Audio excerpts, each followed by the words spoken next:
All right, so welcome back to White House Farm. What we're doing today, we're gonna start picking our blueberries. That way we can start making our jams and all the other good stuff, and just eating the blueberries. This little guy loves them. Yeah. So let's start picking them. This video, we're actually gonna be making some blueberry and honey mead. So yay, not for you, for Dad. But let's go ahead and start picking some fresh blueberries, and we'll get right to it. All right, we just have our big filter because we normally make 5-gallon batches, but this is a quick 1-gallon batch. So let's go ahead and sanitize. So overkill with the funnel, but it'll make it easy putting the honey in. And so we're gonna heat up our honey, and we're gonna filter it through some cheesecloth. And once again, we want about 2.5 pounds, or roughly 3.5 cups. Also, by warming up our honey, it's going to make it flow in and mix a lot better. And you can use regular store-bought honey or whatever honey you have available. We have bees here on the farm, so we like our fresh honey right from our bees. You're going to need 3 1/3 cups of honey, or 2.5 pounds. And we'll put this on the scale and zero it out. Now we're ready to start pouring our honey. And if you already have your pre-mixed honey already filtered out, you can skip this step, but we're gonna go ahead and boil this down to get the wax off.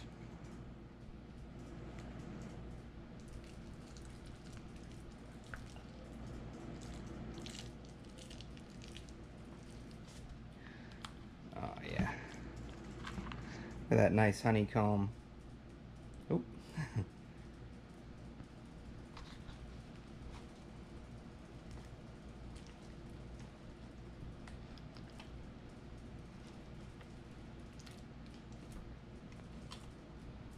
Now that we got our pot of unfiltered honey, we're going to go ahead and start heating it up, and then we'll separate the wax from the honey, and we'll have our delicious honey for our mead. Alright, so if you don't have a scale, 3 cups and 1/3 will give you your 2.5 pounds, or we can measure it out. We got our honey here. Let's go ahead and zero this.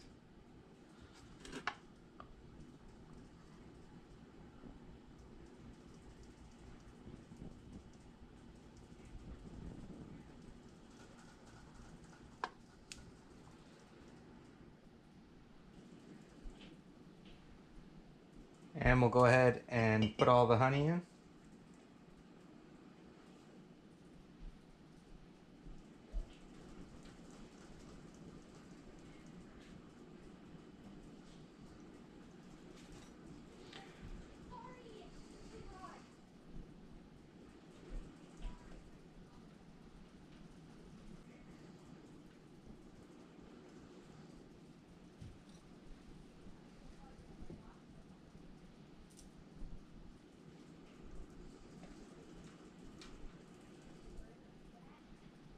And our last 1/3 cup. And we'll let that finish draining the honey. Now I'll fill this about 1/3 of the way with water.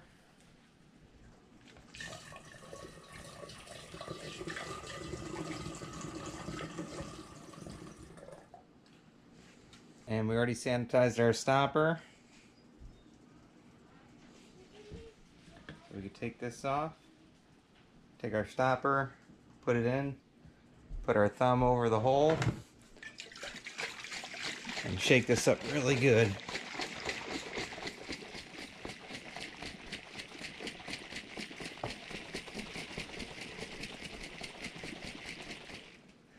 And this is why it's good when the honey's warmer. It helps it really spread out in here.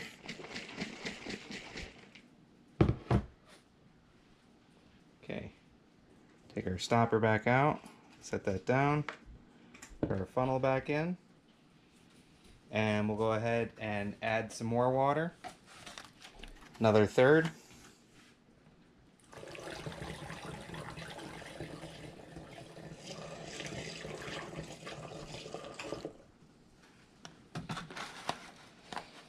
And we'll just repeat this process. Take this out, set that down there. Put our bung back in, cover the hole, Give it a good shake.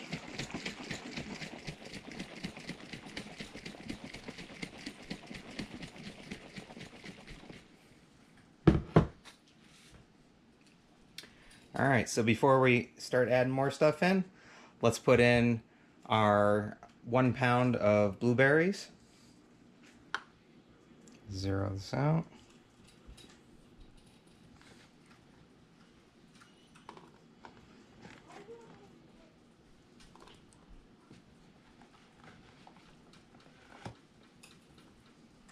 And because we really want the blueberry to infuse with it, we'll just give this a little squish. Kind of break them up a little.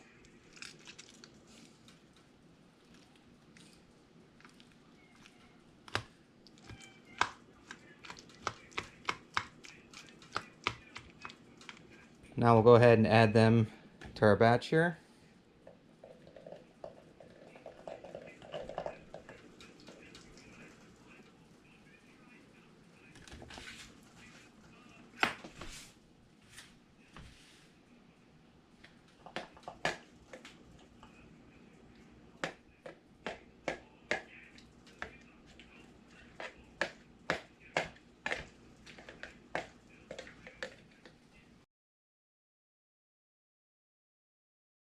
Once again, you don't have to do this.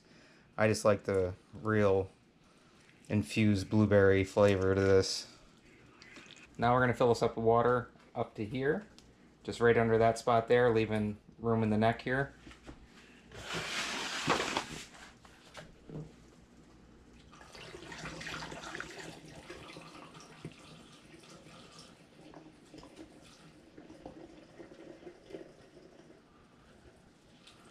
Let the foam die down a little bit. Alright, so we'll take the funnel off, put the bung in, give this a little shake.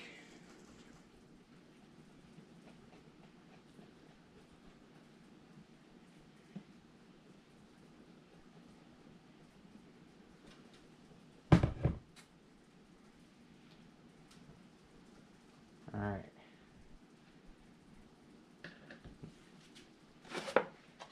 Foam's really got to go down a little bit there. So now we can add our D47, our lavalin. And this is going to start the fermentation process. You're going to dump the whole packet in.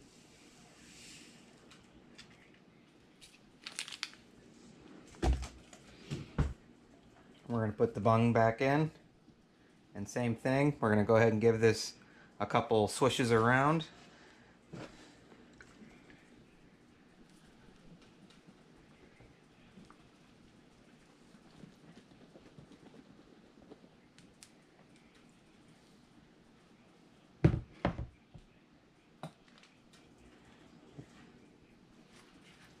You see the gases there just from that. The pressure. Now we're going to feed it some yeast nutrient. And this is, I believe, where is it? Yep, 1 teaspoon per gallon. We're going to do half a teaspoon tonight and then half a teaspoon tomorrow night. And this, once again, helps convert. This is where the nitrogen comes from. The yeast love it. So let's get that in there. And we got to take our bung out. Put that in. Put the bung back in, and we'll give this another shake.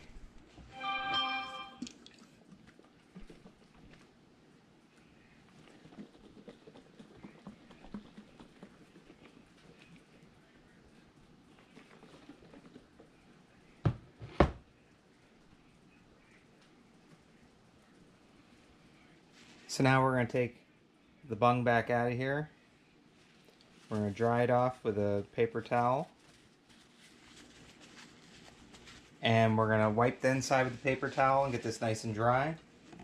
Because this is where the bung's going to sit. And with the fermentation, we don't want the bung popping out of here.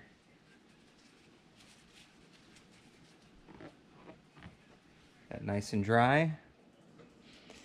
Now we put the bung back in.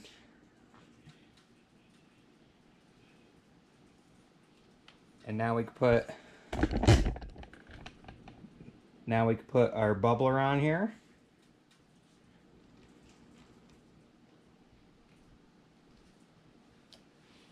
Now we're going to put our other piece in, and we're going to fill to the fill line.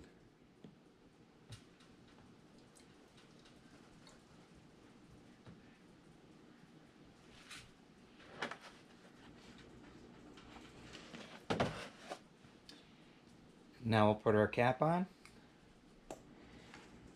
And this is going to help with escaping gases, and you won't have any bad bacteria or yeast getting into here with your bubbler on. And also just keep an eye on your water. You don't want it to run dry. You want to keep that filled up. So now this is set to be stored off to the side for the next 24 hours. We'll come back, add another half teaspoon of yeast nutrient, and then we'll let it sit for about 10 days or so. And then we'll go ahead and decant it from here into another 1 gallon jug.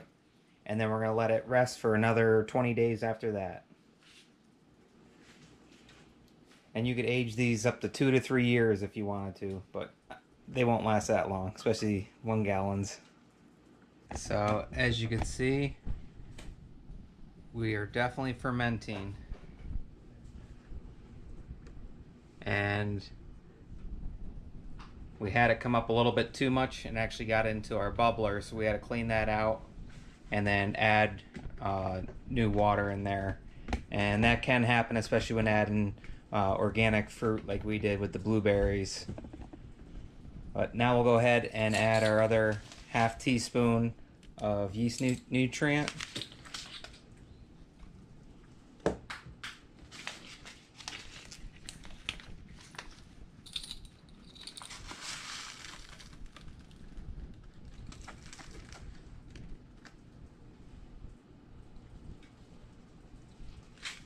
I'm going to take a dry paper towel.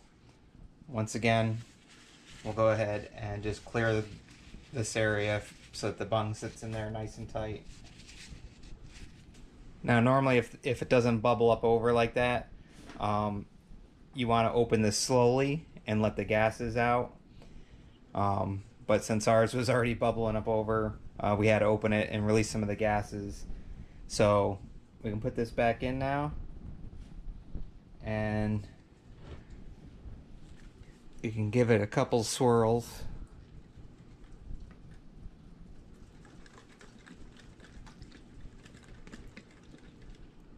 There we go.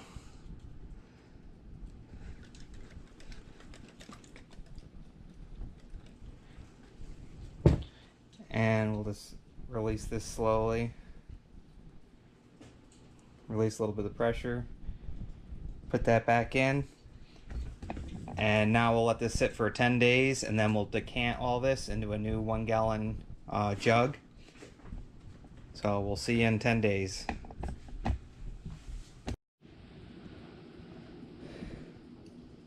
Alright, so our blueberry mead is ready to be transferred. And you can see all the sediment that's settled down there to the bottom. But when you look through here, it's actually pretty clear. So we're going to go ahead and transfer this, leave all the junk behind, get it into our new bottle. And we already got everything all sanitized, so we're ready to go. And we just want to be careful not to stir up the bottom too much when we put this in.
Alright, so that went pretty good.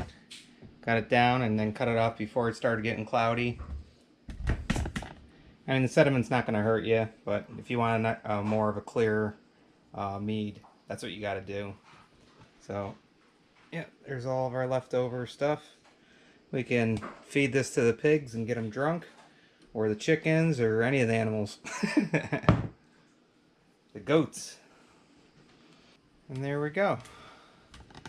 And you can do this multiple times, get it clearer and clearer.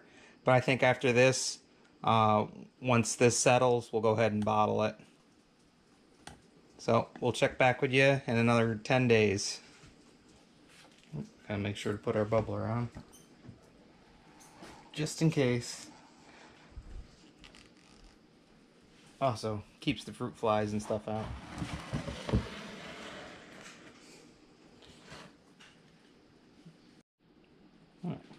So we should do a little taste test, just to be sure.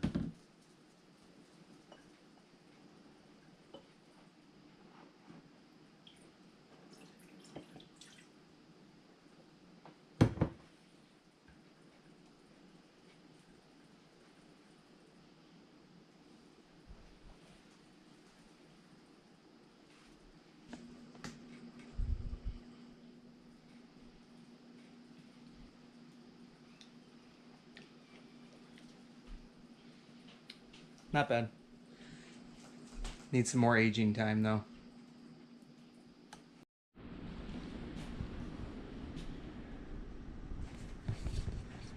Alright, so welcome back. We're finally at our end stage here, and we're going to be bottling, or actually putting them in our jars. Kind of like our country moonshine, except with blueberry mead. Everything is all sanitized.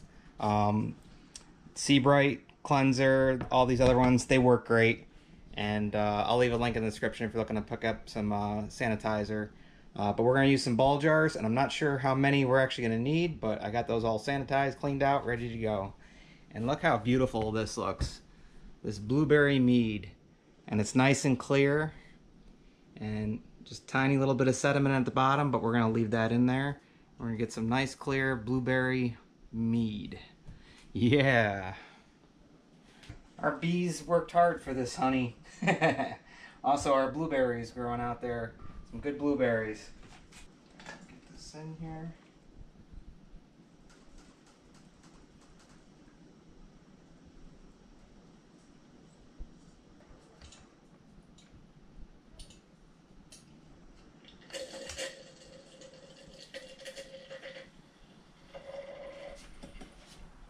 There it goes.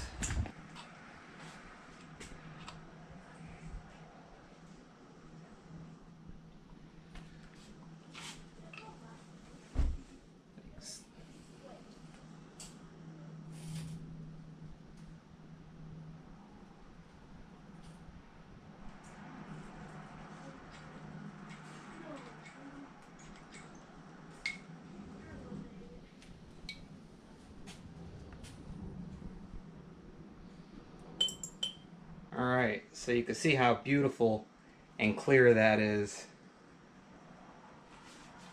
Wish it was a sunny day. I'm going to bring you outside.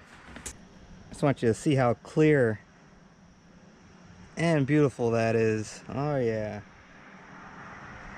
Oh, if you guys could also smell our smoker going. Oh yeah. Got some chicken in there. It's gonna be really good.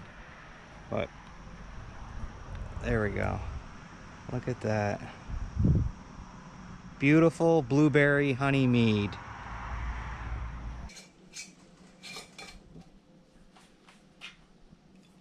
All right.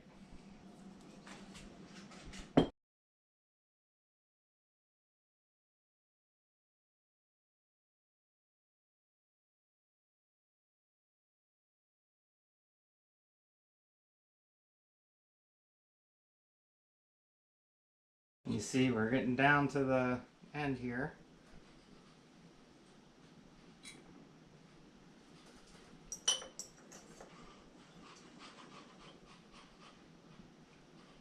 And you can see the bubbles.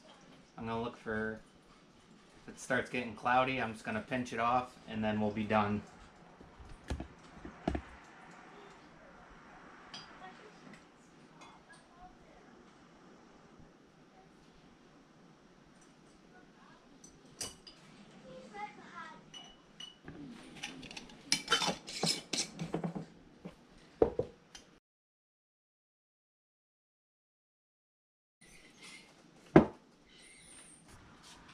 And these are 16-ounce ball jars that I'm using here.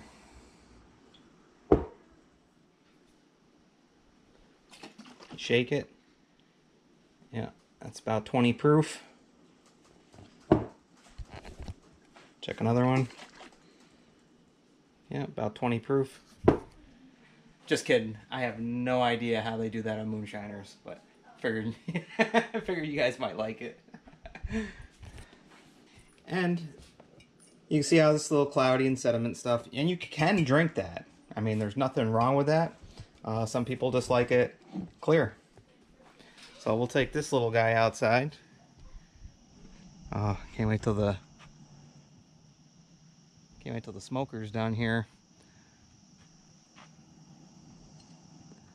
Kind of wish the sun was out, but man, this looks beautiful. All right, so simple and easy blueberry mead, made, you know, from our own bees here and our own blueberries. That's the best part about this, is that it's all homemade and grown here and made here. So taste test time.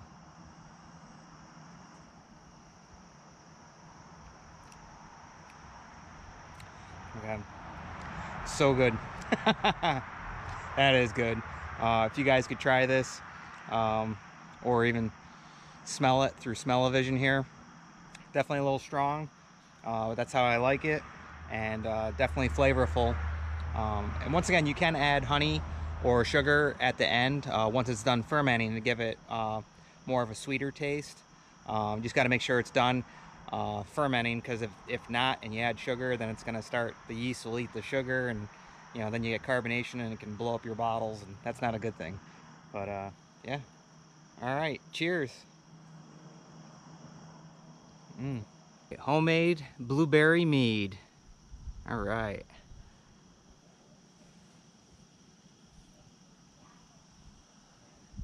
Honey. You can't say goodbye without saying goodbye to me. All right, Olaf. We'll see you on the next one. All right. Bye, Obo. Bye, guys.